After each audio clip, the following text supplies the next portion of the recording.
সাম্প্রতিক সময়ে দেখেছি বাংলাদেশ বিশ্ব মুক্ত গণমাধ্যম সূচকে 16 ধাপ এগিয়েছে। এটি আমাদের দেশের জন্য একটা সুখবর হলেও হয়তো আমাদের আকাঙ্ক্ষা বা প্রত্যাশা অনুযায়ী আমরা হয়তো আরো বেশি চেয়েছিলাম যে আমাদের গণমাধ্যম পরিস্থিতি পরিবেশ আরো ভালো থাকবে। আমরা যখন গণমাধ্যমের কথা বলি, এখানে অনেক ধরনের সমালোচনা আলোচনা রয়েছে, এই সরকারের সময় আলোচনা রয়েছে। যেহেতু আমি তথ্য সম্প্রচার মন্ত্রণালয়ের উপদেষ্টা ছিলাম, অনেকগুলো সমালোচনা আমার উপর আসলে বর্তায়। আমরা একটা কথা বিভিন্ন সময় বলেছি যে বিগত 16 বছর একটা ফ্যাসিস্ট শাসনের মধ্য দিয়ে অন্য সকল প্রতিষ্ঠানে যে ধরনের দলীয়করণ হয়েছে এবং ফ্যাসিজমের দ্বারা প্রভাবিত এবং নিয়ন্ত্রিত হয়েছে, গণমাধ্যমও এর একটি অন্যতম একটি প্রতিষ্ঠান।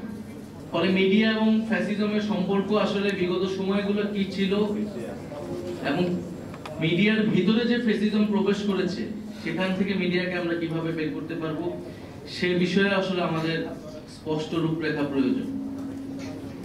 কারণ আমরা দেখছি মিডিয়া ও ফ্যাসিজমের যে সম্পর্ক বিগত সময়ে ছিল, যদি সেই সম্পর্ক থেকে সেই আদর্শিক আধিপত্য জায়গা থেকে যদি মিডিয়া বের না হয়, তাহলে আসলে জুলাই গণঅভ্যুত্থানের পরবর্তীতে আমরা যে মুক্ত গণমাধ্যমের প্রত্যাশা করি এবং জনগণের মিডিয়ার প্রতি যে আস্থা বিশ্বাসের জায়গা, সেটি সম্পূর্ণরূপে নিশ্চিত হবে না।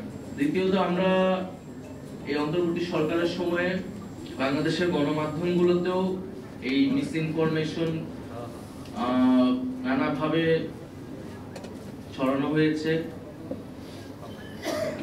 সেই জায়গা থেকে আমাদের আরো সচেতন এবং পেশাদারিত্বের জায়গা আসলে আসা উচিত। গণমাধ্যমে যে বিনিয়োগের উৎস, মালিকানা, একটি কর্পোরেট মালিকানা কতটি পত্রিকা থাকতে পারবে, সে বিষয়ে আমাদের সুস্পষ্ট নীতিমালা প্রয়োজন। এবং আমরা বিশ্বাস করি যে গণতন্ত্র চর্চার জন্য, মানুষের মত প্রকাশের স্বাধীনতার জন্য মুক্ত গণমাধ্যম একটি অতি গুরুত্বপূর্ণ মানদণ্ড।